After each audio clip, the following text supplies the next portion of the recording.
is something that I did start doing was, first of all, doubling down and working harder and being like, maybe if I learned to say the 8 paragraph pledge in Korean without having to read the phonetic spelling of it, and I become a divine principle lecturer and I overachieve even more, maybe then I'll find the kind of confidence in this belief system and confidence in Reverend Moon that everybody else seems to have and is constantly telling me to have. While at the same time, I'd be going up to my peers and being like, so you know how they keep telling us to like invite our friends to church? Are you gonna do that shit? And they're like, no, no, this is cringe. This is so cringe. And like all of us second generation, we're like, our parents are crazy, right? And we're like, yeah, they're really Yeah. weird. And it was like every time I was asked to witness and bring people back, I would suck at it on purpose. I would sabotage my own witnessing. I would do the script they told me to do, and they'd be like, those are all the questions I have for you. Nice to meet you. Bye. like not bring anyone back to church with me because I hated being there. And I made a plan in my head. I was like, okay, I'm gonna overachieve so that I can get an arranged marriage to a really cool person who doesn't beat me. That's the bar. Does he beat me? Does he cuss me out? No? Great. Does he make enough money that I can like stay home like everyone wants me to? And does he allow me the freedom to be my own person, kind of? Okay, great. That's my goal. And then we're going to slowly back away, like that gif of Homer Simpson just disappearing into the hedge. We're just going,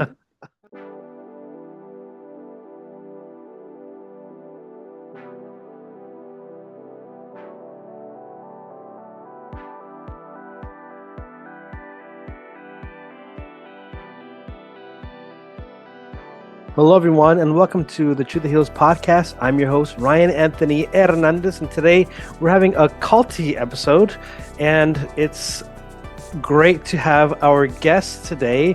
I'm here with Faith Yoon. I hope I'm pronouncing that correctly. I'm here with Faith Yoon, who is coming to share a bit about her journey inside of a cult, as well as the healing journey that takes place after leaving. Audience, please welcome applause to Faith Yoon. Faith, welcome to the thank you so podcast. much, Ryan. Applause for you too. You did great. You pronounced my name perfect. That was wonderful. Yes, excellent. So, hey, first of all, I just wanted to thank you for being here. It's always hard for different people. I mean, there's a different level of difficulty, but to share one's story, it can be challenging. So, thank you for allowing yourself to be so vulnerable and to share what you've been through. Yeah, and thanks for this opportunity. I know that sometimes being the container for other people's stories can be really exhausting. So I think it's really cool that you found a way to do this show that doesn't completely run you into the ground. It takes a lot of, like, what's the word, resilience and professionalism to do what you're doing. So I appreciate you. So I don't know too much about the Unification Church, and I don't know too much about your story. I've met a couple ex, what do you call them, unificationers, or I don't know, what do you I call like to you? say Moonies because I'm rude and Okay. it reinforces that I'm out of the church and I can call them Moonies and not feel bad about it. But Okay. yeah. Excellent. So I've met a couple ex Moonies. One of Mhm. them, her name is Lisa Cohn, I Oh believe. yeah, I love her. She wrote a book, To the Moon and Back, and she was Hmm. awesome. But I also met a guy in London. If he's listening to this, I just want to say a shout out to Elgin. He has a Hmm. podcast too. I just And can't I've been remember. on his podcast several times. I helped him come up with a Really? name for that. Yeah. What's the name of his podcast? Falling out with Elgin Strait. He actually doesn't do it anymore because he burnt out and he said everything he needed to say. He got everybody's stories that he wanted. So He got shout it out to out of his Elgin. system. Shout out to Elgin. Mhm. And quick, I know I'm doing a lot of shout outs. Usually I do that at the end, but I don't know if you know Teddy. I, yes, I know Teddy. We haven't met in person, but we do talk. Okay, well, I've like messaged him on TikTok, and Mhm. yeah, also Teddy, hello. I was kind of like, okay, I watched this documentary called Cults and Extreme Beliefs, or it's like a Mhm. docu-series. I'm not sure if you've ever seen it, but just the way that Teddy spoke, um, I don't know, it because at that time for me, I didn't know that I was part of a cult. and hearing him being just so real and like genuine, it just like blew my mind. And I was like, I had to thank Teddy. But also people like you who are coming to, well, anyways, I'm getting all over the place. But what I'm trying to say is that when survivors or, ex-cult members come out, I really think that it can help someone because it helped me. So again, thank you so much for being here. Hmm. So, with that being said, getting that out of the way, I mentioned how I've heard a bit about other stories, but I don't really know what your story is. I don't know where it starts. So maybe you can start it off by sharing from wherever you want to start. Yeah, thanks so much. This is always tricky because like I know that you and me as like survivors of cults, we're used to like forced confession and we're used to like spilling our guts and giving all the nitty-gritty details. And then sometimes for people who weren't raised in cultic environments or raised communally or with like narcissistic authority figures in their lives, it can feel kind of yucky giving too much detail too fast. So I'm just trying to like Yeah, ride that line a little bit. I feel like if you know anything about cults and if you know anything about the Unification Church, it's important for me to point out that I was born in late 91. Today's my birthday, by the way. Ew. happy birthday. But like so I was essentially born in 92. It's easier to say I was born in 92 than 91. So I was part of that baby boom of second generation in the Unification Church when Reverend Moon had basically already taken a step back from aggressively and coercively recruiting Americans. And he was ready to sort of rest on his laurels and just kind of like not take the cult seriously anymore. He was busy kind of just like letting his lackeys and his bureaucracy of who I now know to be South Korean CIA assets, he was allowing them to sort of like flip his wealth and let his money make money for him. So whereas my first generation Unification Church member parents were recruited by full-time Moonies off of their college campuses, and worked for the church full time and sat at Reverend Moon's feet and listened to him speak for upwards of 15 hours a day sometimes. I had very little interaction with Reverend Moon. I have sat at his feet before. I have been to 10 plus hour speeches of Reverend Moon. And as a matter of fact, like my mom was working as a journalist for one of the many, many, many Unification Church newspapers that spread a lot of really violent and harmful propaganda about Palestine and the Middle East. A lot of what am I trying to say? I guess anti-Semitic, since Islam is part of the Semite religion, but it's like my mom was working at the New Yorker hotel while she was fully pregnant with me, right up until her water broke. And she was listening to Reverend Moon's speeches all day, every day. Like when I was, not to get too, like, too much information, but like as a fetus, I literally heard Reverend Moon's voice more than my own parents' voices. And my parents were so nervous about naming me wrong and sort of like spiritually cursing me with the wrong white girl name that they had one of Reverend Moon's bureaucratic leaders. I still don't know who, but like they had a Korean businessman choose my name for me. And it's like something that I wish more people understood about my story and the story of second generation Unification Church members is even though we didn't spend as much time as our parents selling tchotchkes on the side of the road, we were still very much taught to be more loyal to Reverend Moon and his biological family, who we believed to be blessed and better than everybody else. We were taught to be more loyal to them than our own biological parents. So, and especially when my parents were like, you know what, we're flawed, we're imperfect. That's why I have alcoholism. That's why I scream at you all the time. That's why I sleep in instead of taking you to school and let your other cult parents raise you. I was fine with that. And I sort of clung to these portraits of Reverend Moon that we hung in every room of our house for like spiritual protection. I really clung to these traditions that were designed to essentially influence every thought in my head. I really was fine with not doing any kind of outside research about my cult because the people who fed me, who clothed me, who taught me how to take care of myself, who taught me Hangul in the Korean alphabet at the same time as the English alphabet and told me that I wasn't white, I was spiritually Korean, and these outsider definitions of race and like social constructs don't matter. What matters is your condition of heart and your condition of substance. I was fine with all that, and why wouldn't I be? Like, I was a literal child. So, I had a lot of fun growing up. We sang a lot of Beatles songs. We sang Michael Jackson songs at church. Like it was no big deal. We would like change some of the words around. We had really awesome food that everybody's Japanese moms pitched in and made, like fresh sushi all the time. And like, but there was also a lot of trauma. And I've learned since that, like, part of the reason for singing such high energy songs and having such long, relentless song sessions, and part of the reason for having such good food was to trick our bodies into believing that we were having more fun than we were, and to sort of counteract all the depression that was like building up inside and all the resentment that was building up inside. So, like, I was an overachieving, undiagnosed ADHD, undiagnosed OCD child, thriving in an extremely structured cultic environment, being taught to be extremely competitive with all of these yucky, inadequate, undisciplined outsider Americans, like represent your Korean true family better by getting straight A's and like being a band nerd and like playing the oboe and like getting into the best college that you can. And I was like determined to take over the world.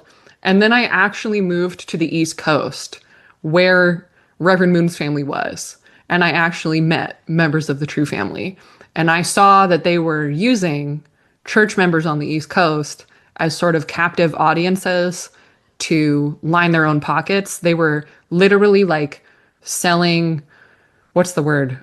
It's not FEMA is a government program. There's like there's like an energy drink pyramid scheme that sounds like FEMA. It's like I don't know. They were hawking like multi-level marketing things at church, and like I suddenly started to understand why there was so much beef between the East Coast and the West Coast when I was growing up. I started to like see a lot of hypocrisy that I'd heard about but didn't want to believe was true. And then I got a job at headquarters. I was supposed to be the assistant to someone who was actually very well connected in the Moon family. I was supposed to be the assistant to Mrs. Tallheimer, who was the head of the education department and literally like the right-hand woman, like the personal assistant of Reverend Moon's oldest daughter, Injin Moon, who goes by Tatiana or something. And almost immediately, Reverend Moon's oldest daughter had me fired. She was also having a whole bunch of people at headquarters fired because she was trying to create like an airtight, very loyal, blindly loyal environment. She was hiding an illegitimate pregnancy while giving speeches about how her family was perfect.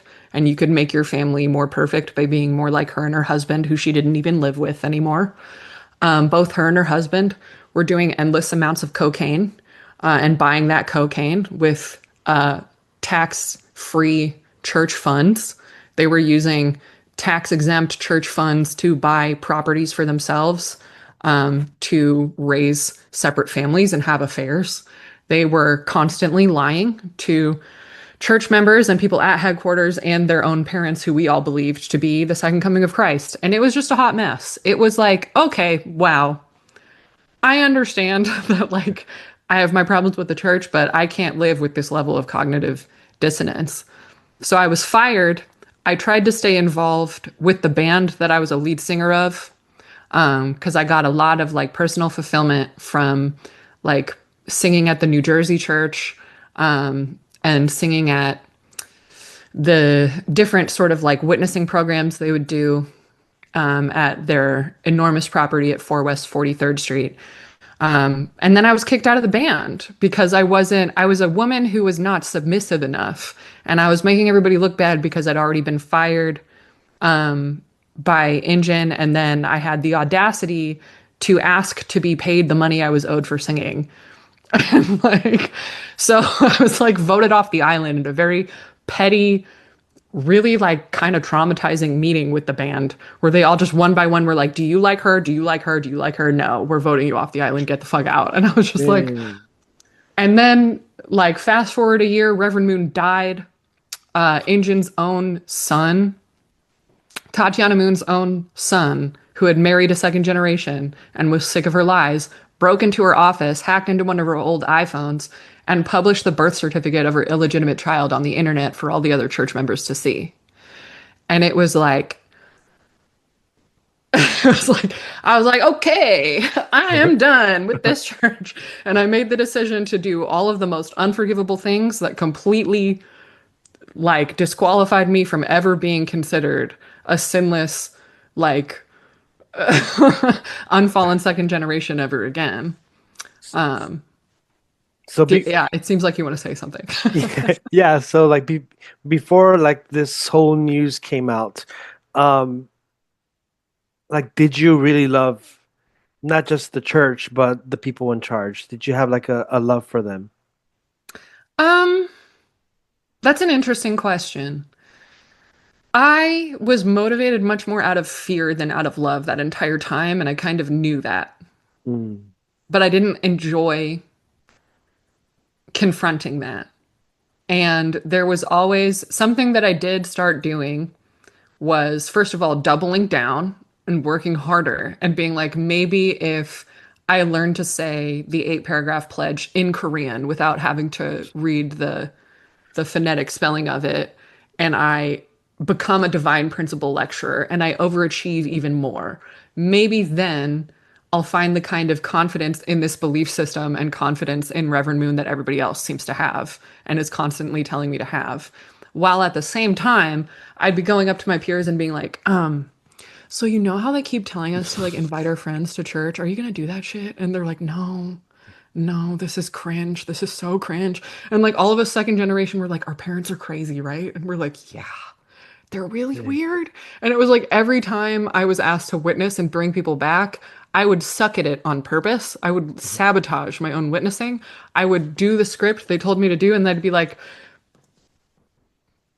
those are all the questions I have for you. Nice to meet you. Bye.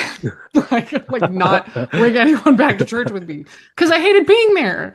And I made a plan in my head. I was like, okay, I'm gonna overachieve so that I can get an arranged marriage to a really cool person who doesn't beat me.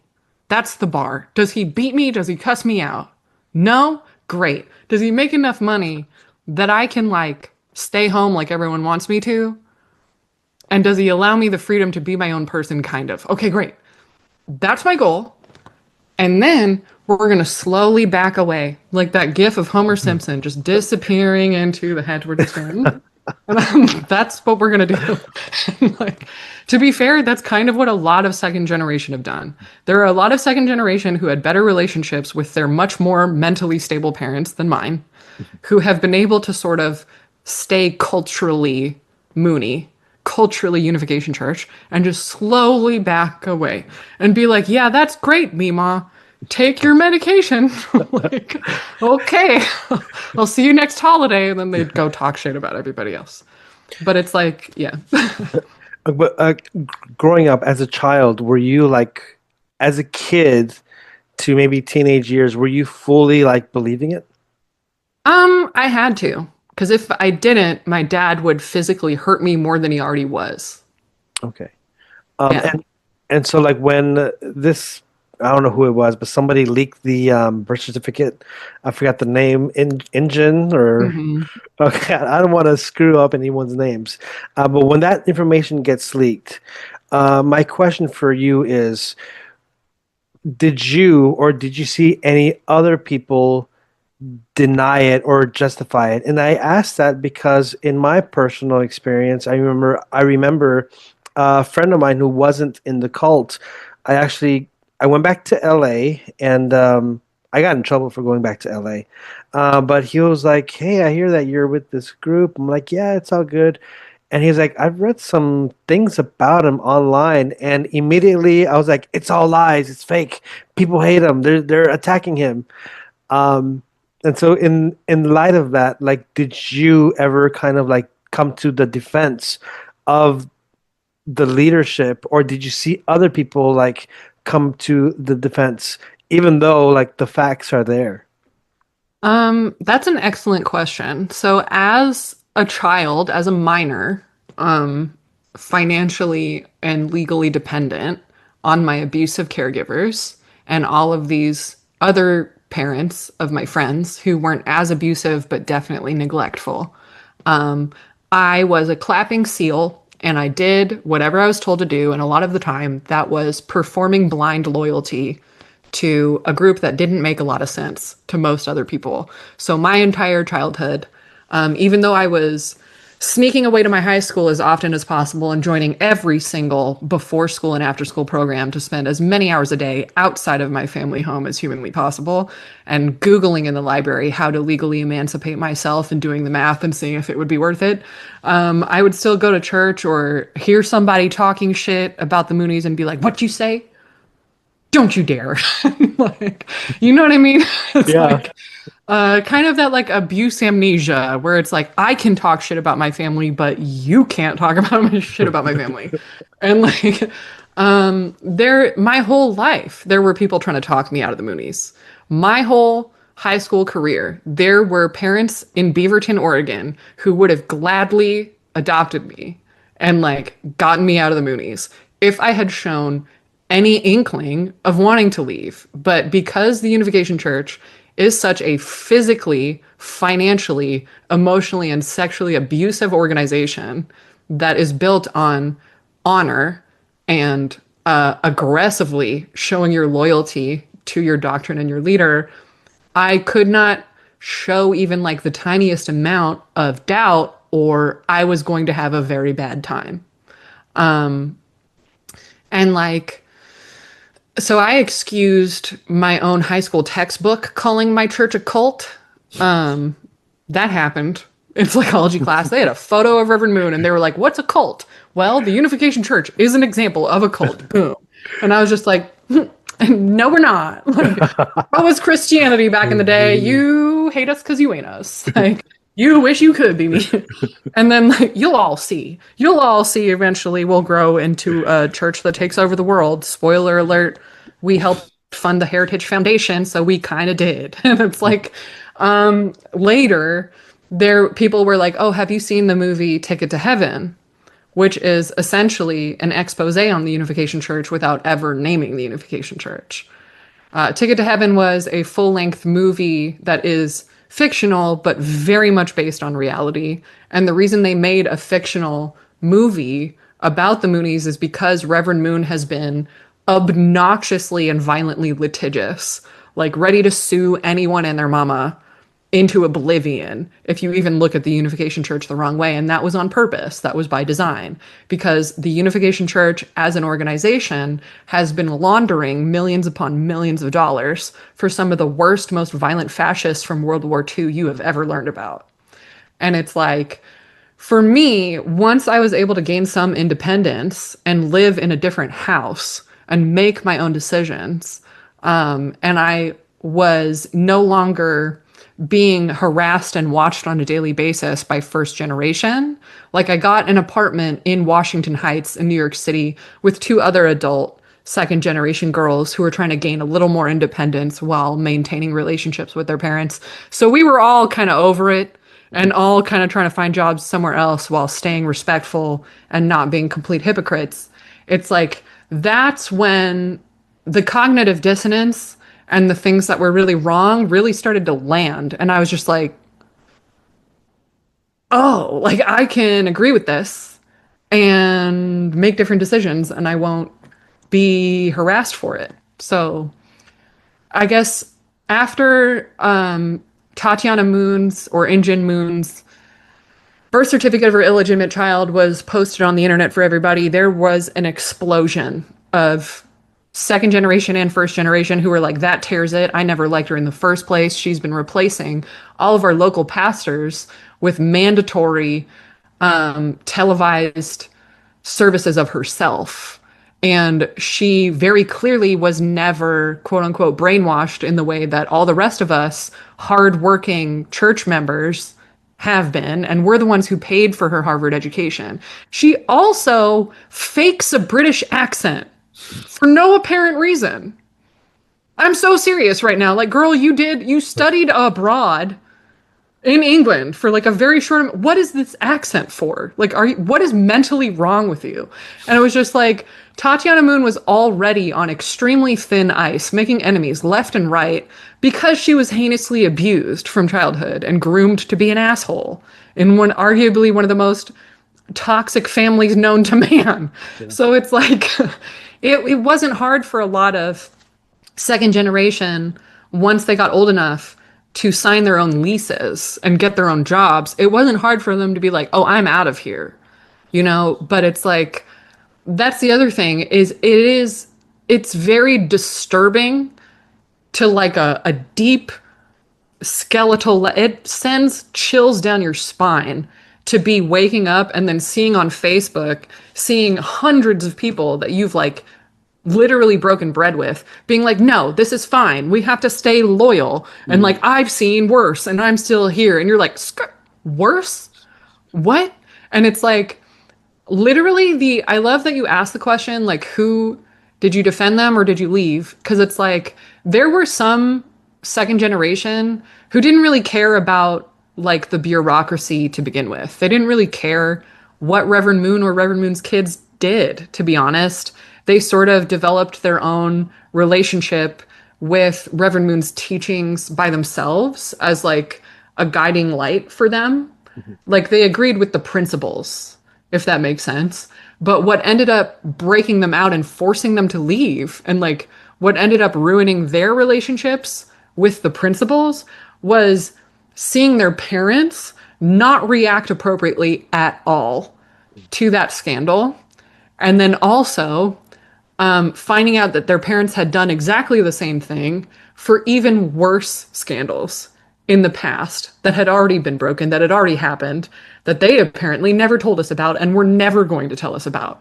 And it was just like, oh, like when you're old enough for your cerebral cortex to fully fuse together, and then you find out your parents have been like not responding appropriately at all. It really rattles you. So it's like my parents have quadrupled down. They are airtight in a cognitive labyrinth. They are fueled by their own trauma and their own emotional immaturity to always dig deeper into Reverend Moon's philosophy and now Donald Trump's MAGA cult. And they have made the choice over and over every day to badmouth me to everyone they know, still to this day. To my mom is now the pastor of a dying church in the Portland metro area, and my dad, although he's been court ordered to go to AA several times, still drinks, and still screams in my mom's face in front of other people, no shame, no regret, you know. So it's like, yeah, there are people who will never leave the Unification Church, and that is their choice. And because I'm not a cult leader, I'm not going to violate their free will. I'm not going to harass them and become a kidnapper in my attempt to deprogram people who do not want to be deprogrammed. That's the cool thing about not being a coercive cult recruiter.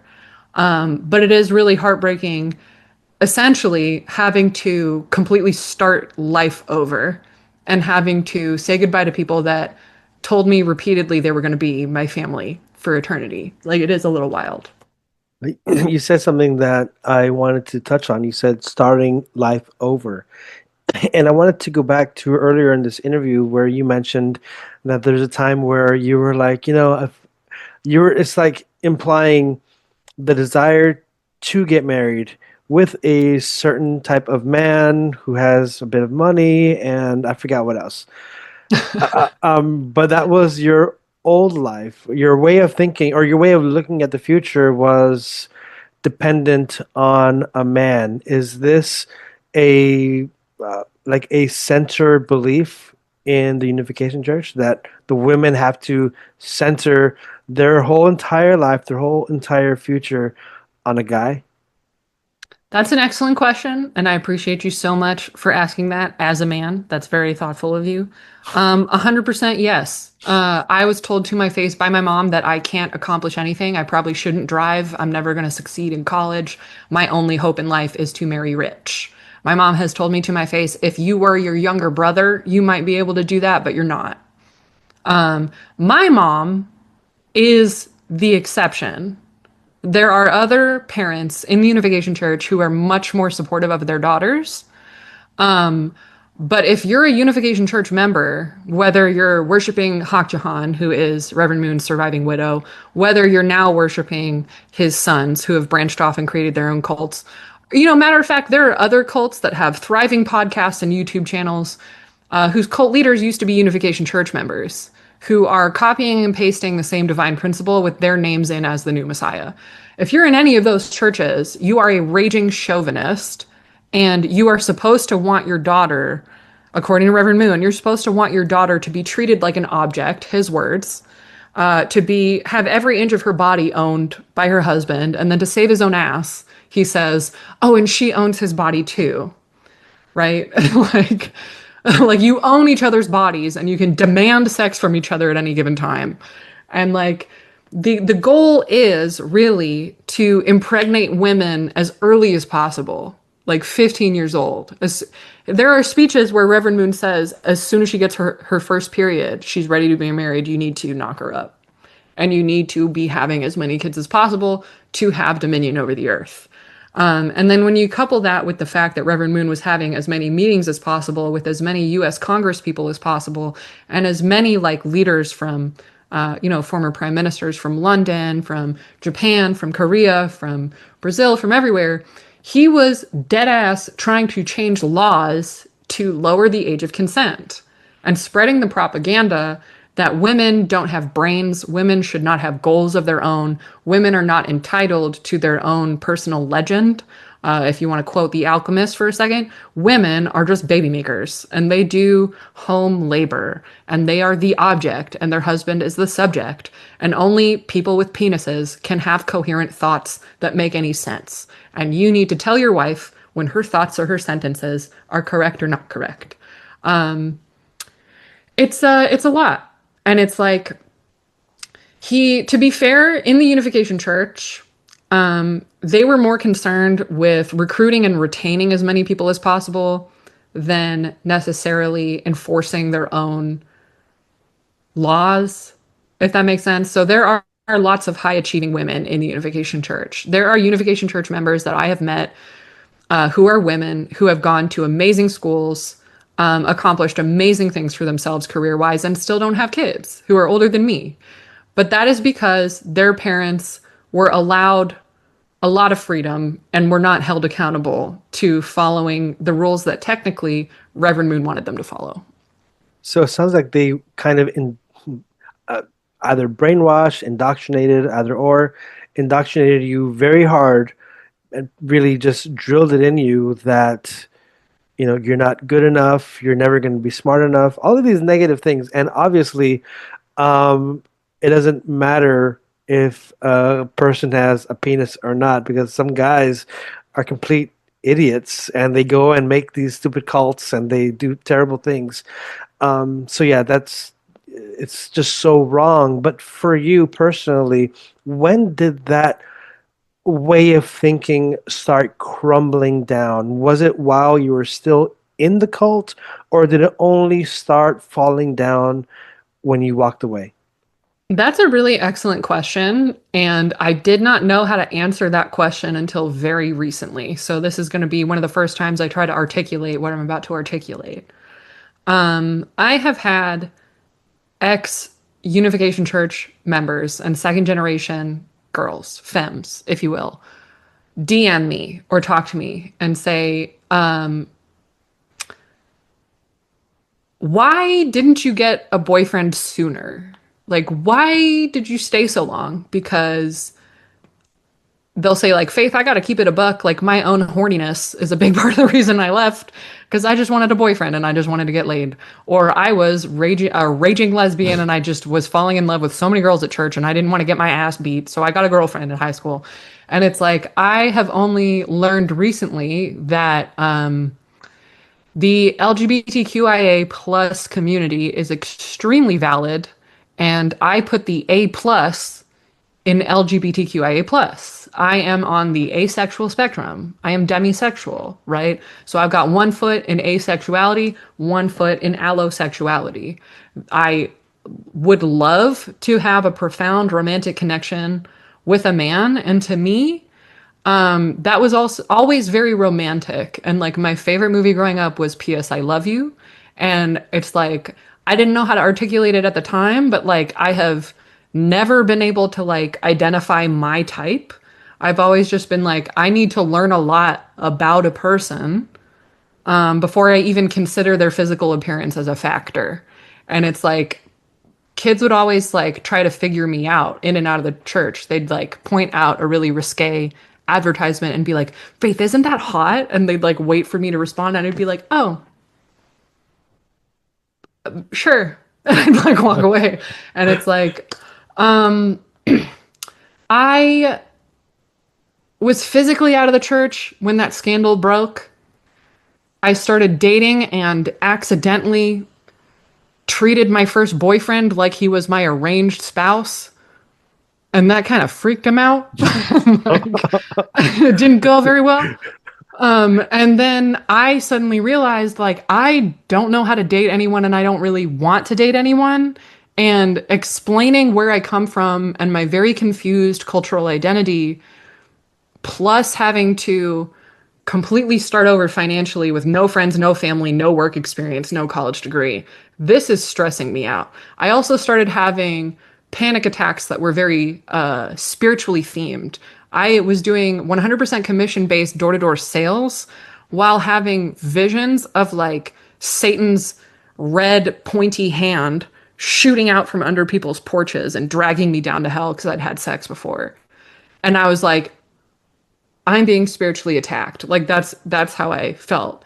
And so my parents pounced on that opportunity and essentially were kinder to me than they've ever been in their lives over the phone and paid for my ticket back home to Portland. And I agreed to go to like a second chance matching workshop. I was like, maybe this was when I was like negotiating. I was like, I can leave Reverend Moon. I have had sex outside of marriage. I have done drugs before. Well, actually, at that point, I'd never done a drug in my life. I'd had alcohol, which apparently to Moonies is like the worst. Like, and like I was like, but I can still. There are other second gen that because Unification Church members don't shun people in the way that Jehovah's Witnesses or Scientologists do. I had just completely lost my status as a leader and was like a pariah, but I was still allowed to attend, you know, as an accessory. And people would show me off as like this pathetic redemption story, right? So I agreed to go to this like the matching and the blessing for my overly romantic demisexual ass. It was so I was just like, that's so cute. Maybe I can like find a spouse and then we can both leave the church together and be like, okay, we'll see you on the holidays. But then it's like I went to all of the redemption workshops that my parents and my community told me to go to. Actually, the pastor of Seattle at the time took money out of his own family's savings account to pay for me to go to Korea for the first time in my life, to pay for me to go to the anniversary of Reverend Moon's death at the private compound and palace that we all paid for and built in Chungcheong in South Korea. And all of that combined, I was still just like, nope, like this is having the opposite impact. I went to this like second chance matching workshop and I was like, this is speed dating. That's all this is. Wow. So none of you have any idea what you're doing at all. Great. Good to know. Good to know there was no magic chemical X that I thought there was. I hate all of you. I'm leaving. Like, I'm never trying this again. I'm just going to date. Fuck it. And that effectively killed the idea of like getting a matched arranged marriage in the Unification Church anymore. And then and then they flew me to Korea. I was in Korea for the same length of time that I was in the air to travel there. I had to sleep on a cement floor in a tiny little sweaty room with 15 other women basically while seeing an actual gold-plated marble palace that my college fund had gone towards, right? All the money that my parents could have spent on me and my siblings had gone to all this bullshit. I'm standing in front of the mound that has Reverend Moon's body, and I'm just like, I His feel body's nothing. there. His body is Yeah, there. Oh, good. yes. His body is buried in the ground outside his gigantic palace that has weird, creepy, like North Korean looking statues of like dancing family members around a fountain. And like they built a stadium, and I went to this event at a stadium, and I was just like dissociating the whole time and just like, oh my God. And like when I was in Korea, I remember exactly where I was standing looking over this like essentially the Mecca of the Unification Church, and I got news that Robin Williams died. And Robin Williams was like my childhood hero, my icon. Like he did the voice of the genie and Jasmine and Aladdin, which was like one of the only Disney movies they let us watch. And I was just like, oh, I'm in hell right now. Like I am in the worst place. Okay, so my Messiah's dead. My comedy hero just died. Like this is and it's like I think people forget sometimes that like not everybody is allosexual. Not every girl in the world is super obsessed with finding a man. And it's like I have just had to for the past 10 years focus on being okay and like learning what mental health is and how to use it in a sentence instead of assuming that my ancestors are attacking me for not worshiping Reverend Moon hard enough. And then like so going to trauma therapy, getting my own place to live outside of a Mooney household, going to community college in a meaningful way and falling in love with a subject and believing that I can go to college. I was accepted to UC Davis and was about to transfer. And then an ex second generation or like a Jacob's child, like someone whose mom was in the church in Japan, Tetsuya Yamagami, shout out to him, free him. He constructed his own firearm and assassinated Shinzo Abe because of all of the money he'd taken from the Unification Church and because of the way the Unification Church brainwashed his mom to be extremely neglectful and spend every single dollar that all of her relatives gave to her to feed her kids. She gave that to Reverend Moon. And it's like I couldn't concentrate on anything else. Like no disrespect to like the men and women of the world who have wanted to date me and marry me and give me everything. I have bigger fish to fry. Like I have had other more urgent things going on. Like it's actually really frustrating for me, I guess, as a demisexual person who can sort of like turn that on and off. It's like I kind of feel really disrespected when all anyone wants to talk to me about sometimes is like, who are you dating? Who are you attracted to? When's the last time you got laid? What do you do to make your hair look better? What do you do like, shut up. Shut up. The world is ending right now. Like, what are you doing? ICE is out here in the streets killing people. Like, I don't know. That's I don't know if I answered your question. I forgot the question, but that's my rant on that. Well, I don't remember exactly the question, but hey, we're having a conversation and Yeah. it's open platform. But yeah, jeez, there was quite a few things that you said there, and especially, going to Korea. Was that your first time going there? It was. And you know what's funny is if my parents were the badass dedicated Moonies that they always wished they were, it would not have been the first time. It should not have been the first time that I went to Cheongpyeong. And I've never participated in the Ansu ceremonies and all the things that you're quote unquote supposed to do as a church member when you go there. I was sent there in a very privileged way, completely for free, to represent my district. Because Reverend Moon and his bureaucracy divided the United States up into districts. I wish I was making this up. This is going to sound crazy, but I literally grew up in District 12 of the Unification Church because of the way they divvied up the Unification Church. And so I was sent to be a second representative of my district. I think also low key, they wanted me to get matched to the boy that I flew over there with. But there were no sparks, dude. And like, Nothing. no, nothing. Like, it No was so love. awkward. It was so uncomfortable. But like when you went to Korea, you weren't like stoked, like, oh shit, I'm going to go to Korea. This is exciting. Or was I it was, like I was, it I was was? honored. And then when I waited for the magic to happen, when I waited for all of the good, cool things, when I waited for the spiritual experience to happen that was supposed to happen, it did not. And if anything, everything about that experience solidified all the doubts I was feeling. Because at that point, having done 4 years of 100% commission based door to door sales and face to face fundraising in New York fucking City, and in different neighborhoods in the DMV area, like, are you be so fucking for real? Like, I've had to listen to my gut, listen to my instincts, and in a lot of ways raise myself with a bunch of scraps that other people's families have been willing to give me. And I really owe so much to all of my coworker friends from Credico, from all of those like sales businesses who tolerated me barely at first because they had to make money. They needed me there as part of their sales teams. And then we developed like real relationships. Like they protected me, they made me more street smart, they made me more domesticated and like helped me not act like I was raised communally in a barn, even though I like high key was. They taught me how to swear. The only reason I say swear words is because I grew up as a teenager on the East Coast. And like we went out clubbing all the time. I became your typical white girl wasted college alcoholic and then grew out of that alcoholism when I realized how much debt I was in, you know? Okay. Like Well, like, how long were you in Korea for? Because I think you said earlier that you were there for. two That's days, fam. that's it. It took just as long to get to and from Korea as I spent in Korea. Did you have any fun? Like, did you have time to like do anything fun when you were Yeah, there? we hung out and like spent a couple hours in Namdaemun Market. That's it. Okay. That's all. That's the only fun we had.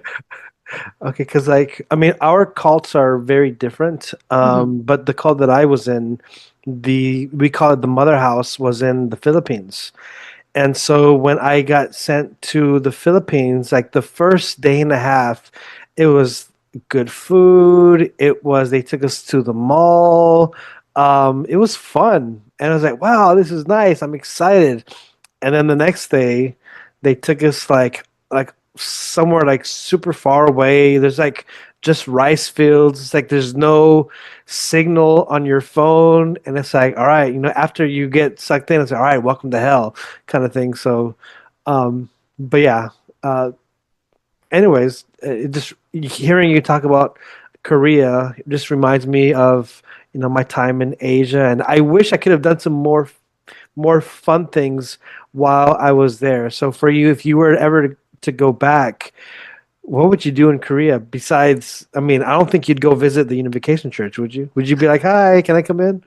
Only if I could bring a camera and do a sting operation, you know what I'm saying? It's a little late now. Everybody fucking knows who I am because my face is all over the internet. But like, yeah. No, there are. I would hit up all the other fully grown, fully exited, now happily healed and married X section generation girls who broke up with their arranged spouses and still have to live in Korea because they have kids with abusive, manipulative Unification Church members. I would say hi to anybody I know in Korea just out of respect, and just to catch up, now that we all have different brains and different ways of explaining ourselves to ourselves. And then I would just hang out. I would go to karaoke. I would like I I would love hang that. out in Yeah. Seoul. I would see what there is to see just like anybody else. Something I get really ambivalent about, a lot of like a lot of internal conflict I have is deciding first, like, I want to learn another language because I feel like still to this day, I feel like I'm not exactly American. I was very much not raised American. I was raised fully groomed all the time to believe that I was an owner in the nation of Chunoguk, which is not a real Korean phrase and not a real place. And it's like I'm still deciding like I'm just like, how can I be the most respectful? Do I learn Korean to finally say that I learned Korean and to pay tribute to all of the Korean people who kept me alive when my parents would have let me starve? Do I learn Spanish because I'm living in what used to be Mexico that was stolen from the Spanish people and because Latinas have built me as a girl, as a person? Do I learn Japanese because my friend's Japanese moms literally taught me how to wipe my own ass and literally like made me the person I am today? I already have tattoos in honor of all. I'm just like, I still have moralist OCD. I'm still trying to figure out like what feels good and what makes sense and what isn't sort of me torturing myself. But I might, at this point, I feel like I want to learn Spanish and I want to learn Korean. I might learn Japanese. And I just want to feel a little more normal. I just want to visit these places with my newfound like outsider perspective and visit them as faith, not necessarily as like a faceless peon for the Unification Church. Something that when I asked you, what would you do in Korea if you were to go, and you mentioned hitting up all of these people who have exited, they're out, healed, but you also said something to the effect of they have a different brain, or it's a Mm. new brain, new mindset. I wanted to hold that for a moment, and for you, not just the brain, but what was the journey like? Whether it's a healing journey or whatever, what was the journey like? Not only having a new brain, but also the heart, because you've lived for so long in an environment where you're told you're less than, you're never going to be this or that.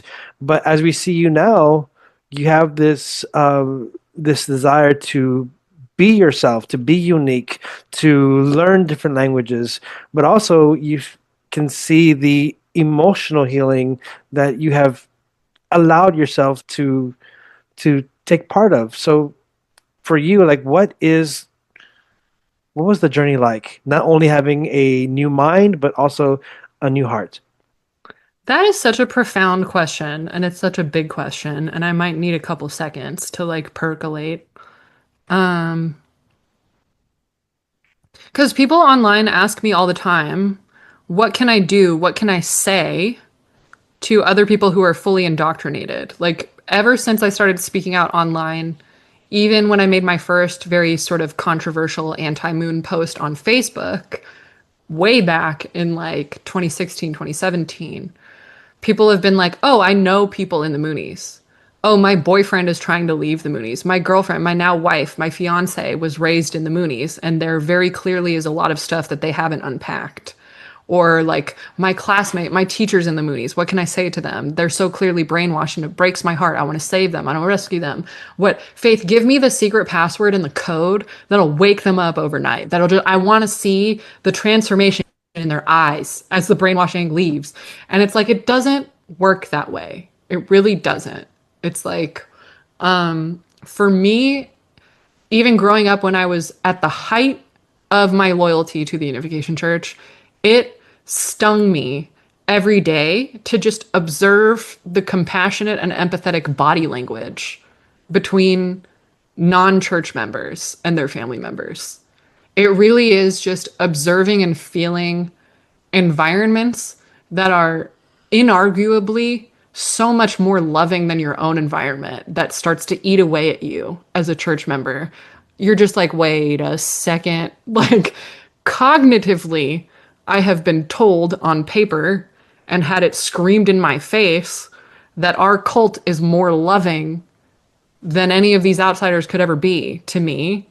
But what I'm witnessing and what I'm experiencing in my animal body, in my heart, in my amygdala, I don't like the way my parents and my cult are treating me. It does not feel good. And I have to come up with a whole bunch of coping skills and ask for a bunch of favors to get respite away from these people who are supposed to be my true family. And then I'm sitting here watching outsiders who are supposed to be dirty and disgusting, who are supposed to want to rape me and like destroy me, right? I'm seeing them be so much more loving, like it's free, like it's no big deal, like literally. And I moved to New York City. I was so excited to be there. I was like, I did it. I'm free from my parents. I'm free from the cult. The world is my oyster. It's the Big Apple. And I would see like interactions that really only took a fraction of a second.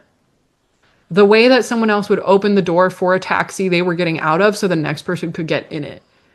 And I'd be like, oh, outsiders are nice. Like, just the way that people just do the tiniest, most compassionate, collective we sort of like, it really, that's how it starts. And then experiencing face to face, me quadrupling down, saying all the things my cult taught me to say face to face with a black person who I am like being insulting to. And them standing there like it's no big deal, being like, I don't believe you, cute, friendly little girl. Like, this is clearly a script. Like, you don't believe this. And I think something that I've learned in trauma therapy since and finally developing real emotionally connected relationships with therapists who are not Moonies, with teachers who are sociologists who have worked with Moonies and know my lingo as good or better than me, right? It's like when you have to kill your own self esteem and kill your own ego and shrink yourself all the time, every day to be in a cult, you become numb, right? At least I did. I don't want to speak for anybody else, but it's like I became numb, and I've witnessed this in my own family members and in my own former community, right? You become so numb, you don't understand what your own face looks like when you're talking. And your animal body, your upright monkey body can't help but leak all of these micro expressions. And sometimes it gets so bad, it gets so rough, it's like they're no longer micro expressions. Like you try to do the cult fakey thing, and then your face just because there's so much resentment, there's so much moral injury, and it's like cult members really think they're slick, and they have no idea just like how naked they are to everybody else. Like we can see through all of these fascists, like they're bathing in Windex. Like shout out to Mariah Carey, but like I just and they think that they're doing a great job being tough and like impenetrable, and they're not. And that was me. So it's like, it was a combination of me wanting what I'd never had before, like actually being seen and understood and cared about as an individual, plus other people who are savvy to human trafficking and domestic violence and who understand what a love bombed. Sorry, Reverend Moon invented the phrase love bombing, by the way, and now it's like a universal term that is literally lifted from a speech that he gave directly to church members in the 80s. But it's like other people know, whether they've been in a cult or not, there are plenty of other people who know what it looks like when someone has been in an emotionally manipulative relationship. They don't need to know the details, they can read it in your body language. So it was like me wanting something that I couldn't articulate, something that I felt like wasn't okay for me to have. And other people seeing exactly that I wanted that and being willing to tolerate my bullshit that I was regurgitating to love me the right way in whatever way I was able to receive at the time. So I feel like we can talk for like 7, 8 hours. Really, like I just feel like the energy, and I don't think my I have enough storage. But I really do enjoy speaking with you. I'm going to be wrapping it up soon. But for this next question, I wanted to ask. Well, first was two-part. First, how long have you been out of the cult for? I was physically out when that scandal happened. I want to say 2012, 2013-ish. I physically, I mentally left the idea of ever sort of like staying half in, half out in 2016, 2017. That's when I filed a restraining order against my biological dad and moved to California to completely start over. Got a new phone number, everything, because it was very clear every single person I'd ever grown up with was not going to shut the fuck up, and they were not going to let me be my own person. So I've been physically and mentally out for real, for about 10 years now. So we're just almost the same, me and you. Yeah. Um, so my second part of the question was going to be, so it's been 10 years. At this point, uh, do you feel like you might still have some like connections with them, spiritual or emotional, or do you feel like you've been liberated and you're free? That's a great question. I've let go of needing everything to be so this or that, all or nothing. And I am radically accepting the fact that the Unification Church is the reason my parents got married and had kids at all when they otherwise would have killed themselves and never had kids. I can't change the fact that a South Korean psyop cult created by the first founder of like Kim Jong Pil, like the founder of what is now the National Intelligence, whatever. Mhm. He chose Reverend Moon to be a money launderer, and that's who I idolized for the first 20 years of my life. I can't escape that, right? And I am going to be healing my own nervous system until the day I die. Like I have to reprogram my entire body to understand what safety is. I'm definitely proud of the progress that I've made. And I definitely feel much more stable, much more independent, much more confident in myself. I'm definitely seeing real results in my life that prove that I'm a different person than I was. But it's like I have to accept the post traumatic growth with the trauma. Like I had to go through all of those negative things. And to be honest with you, as clickbaity and as like ear catching as a lot of these sound bites can be, I am extremely conscious of the fact that I have grown up unbelievably privileged, right? Like I am, even within the Unification Church, I am unbelievably privileged. I'm a bit of a spoiled brat in the sense that I grew up in the United States. I can camouflage as a skinny, blue eyed white girl who speaks perfect English and can code switch into multiple dialects of American English, even, right? And I had a great education and I graduated high school a year early with an excellent GPA. A lot of Unification Church members in the United States can't say that.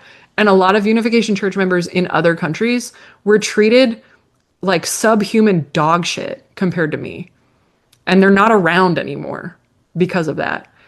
And me understanding how unbelievably privileged I am, how much of an outlier I am, right? Like how many resources, how much safety I had as a skinny white girl in an Asian cult, right? I've decided to use my position of privilege within this extremely abusive organization.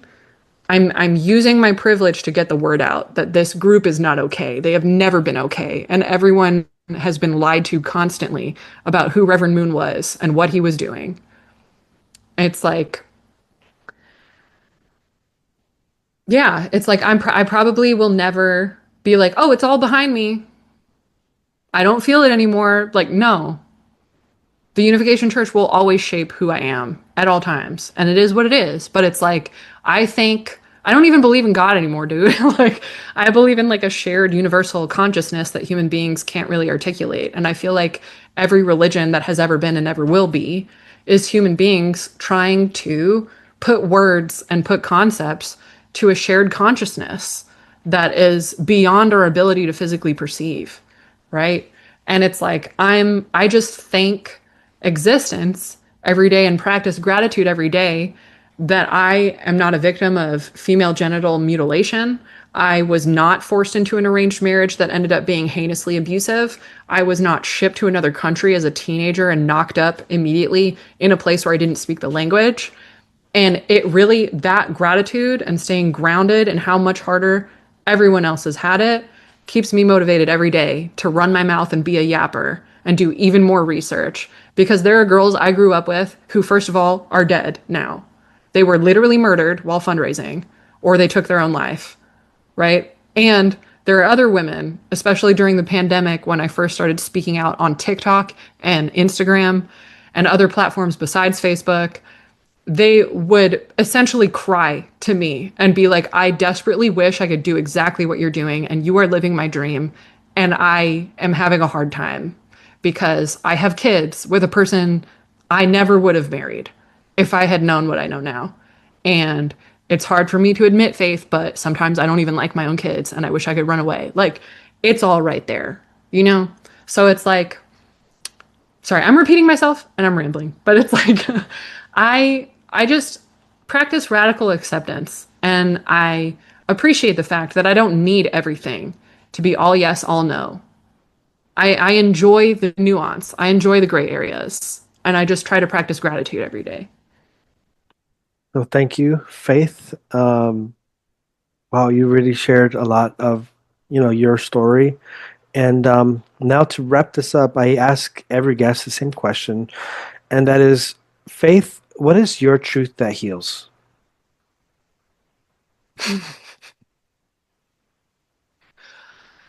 Um,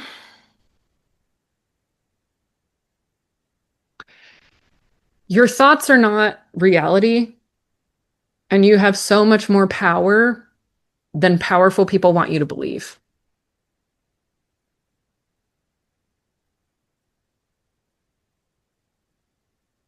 I just felt like I had to balance out how much I've been rambling with a short answer. No, I just stayed quiet because I just wanted to sit with it for a moment because it's beautiful.